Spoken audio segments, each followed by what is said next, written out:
आज हमारा टॉपिक है कार्बनिक यौगिकों का नामकरण। तो सबसे पहले हम चर्चा करेंगे रूढ़ पद्धति या सामान्य नाम की।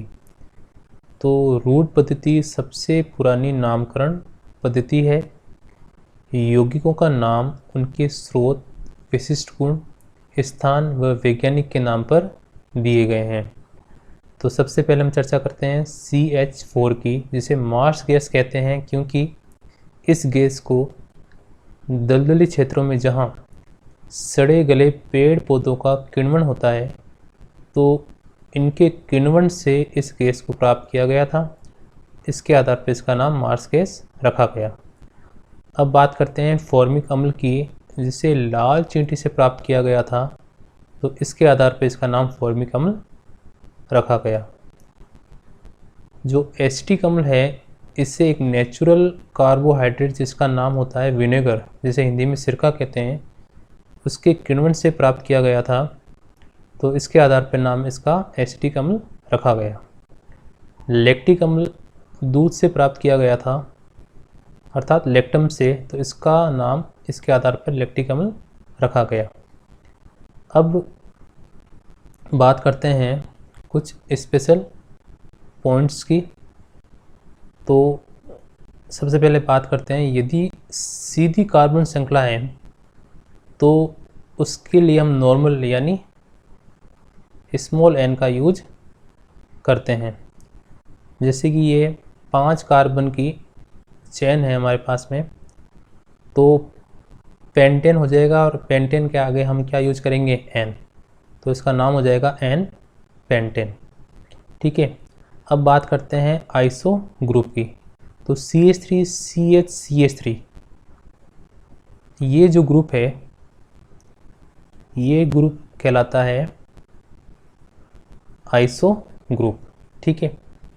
तो यदि आइसो ब्यूटेन यदि बनाना है, तो इसकी जो आइसो ग्रुप है, इसकी बेसिक स्ट्रक्चर में 3 कार्बन पहले से है, तो केवल एक कार्बन हमको जोड़ना है।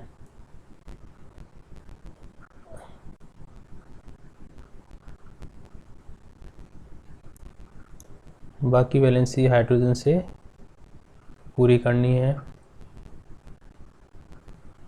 तो यह बन गया आइसो ब्यूटेन। यदि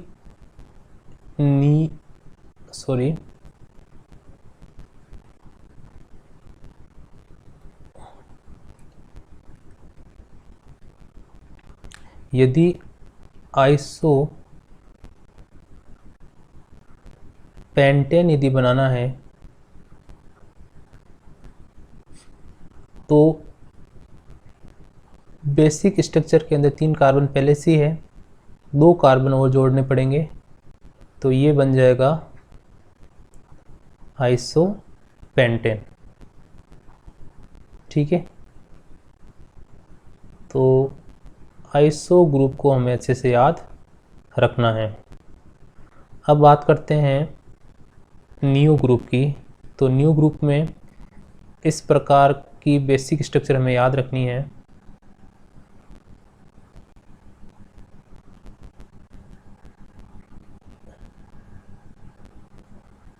ये जो ग्रुप है, ये कहलाएगा नियो ग्रुप। ठीक है। तो यदि नियो पेंटेन यदि बनाना है, तो इसकी यदि बेसिक स्ट्रक्चर देखें तो 1 2 3 4 5, तो 5 कार्बन पहले से ही है, तो यहाँ हमें क्या जोड़ना पड़ेगा, H, और बाकी जगह क्या आ जाएंगे, हाइड्रोजन। तो ये आपके बन जाएगा नियो पेंटेन। तो आइसो और नियो ग्रुप को अच्छे से याद रखना है। अब कार्बन को उसकी प्रकृति के आधार पर 3 भागों में वर्गीकृत किया गया है, प्राथमिक कार्बन, द्वितीय कार्बन और तृतीय कार्बन। तो शुरुआत करते हैं हम प्राथमिक कार्बन की। तो ऐसा कार्बन परमाणु जो पड़ोस में केवल एक कार्बन के साथ जुड़ा होता है, तो ऐसा कार्बन कहलाता है प्राथमिक कार्बन, जिसे हम 1 डिग्री कार्बन भी कहते हैं। एग्जाम्पल की बात करें तो एथेन के अंदर दोनों ही कार्बन 1 डिग्री कार्बन है, क्योंकि दोनों ही कार्बन, यदि इस कार्बन की बात करूं तो ये पड़ोस में केवल एक कार्बन के साथ जुड़ा है, और यदि इस कार्बन की बात करूं तो पड़ोस में केवल एक कार्बन के साथ जुड़ा है। तो दोनों ही कार्बन की प्रकृति कैसे होगी? प्राथमिक।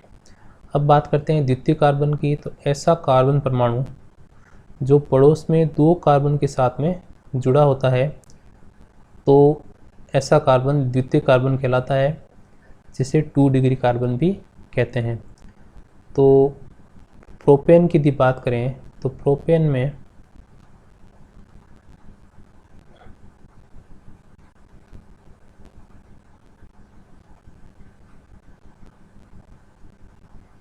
कितने प्राइमरी हैं और कितने सेकेंडरी कार्बन है?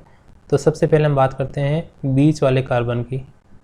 तो बीच वाला जो कार्बन है वो पड़ोस में 2 कार्बन के साथ जुड़ा है, तो इसकी प्रकृति तो होगी 2 डिग्री, यानी ये कार्बन कैसा होगा? द्वितीय कार्बन। जबकि यदि बात करूँ मैं किनारे वाले दोनों कार्बन की, तो किनारे वाले दोनों कार्बन आपके कैसे होंगे? 1 डिग्री कार्बन, क्योंकि यह कार्बन पड़ोस में केवल एक कार्बन के साथ जुड़ा है। इसी प्रकार यह कार्बन भी पड़ोस में एक कार्बन के साथ ही जुड़ा है। अब बात करते हैं तृतीय कार्बन की। तो ऐसा कार्बन परमाणु जो पड़ोस में 3 कार्बन के साथ में जुड़ा होता है, तो ऐसा कार्बन तृतीय कार्बन कहलाता है, जिसे हम 3 डिग्री कार्बन भी कहते हैं। ये एग्जाम्पल मैंने दे रखा है। तो ये जो कार्बन है ये होगा आपके तृतीय कार्बन, क्योंकि पड़ोस में 1, 2, 3 कार्बन के साथ जुड़ा है। ठीक है। यदि मैं इस कार्बन की यदि बात करूं तो पड़ोस में केवल एक कार्बन के साथ जुड़ा है, तो ये तो होगा 1 डिग्री कार्बन। और यदि इस कार्बन की यदि बात करूं तो ये पड़ोस में 2 कार्बन के साथ जुड़ा है, तो ये होगा 2 डिग्री कार्बन। और ये हमने पहले पढ़ लिया, यानी ये कौन सा कार्बन है? 3 डिग्री कार्बन है। अब नेक्स्ट वीडियो के अंदर हम IUPAC नोमेनक्लेचर की बात करेंगे।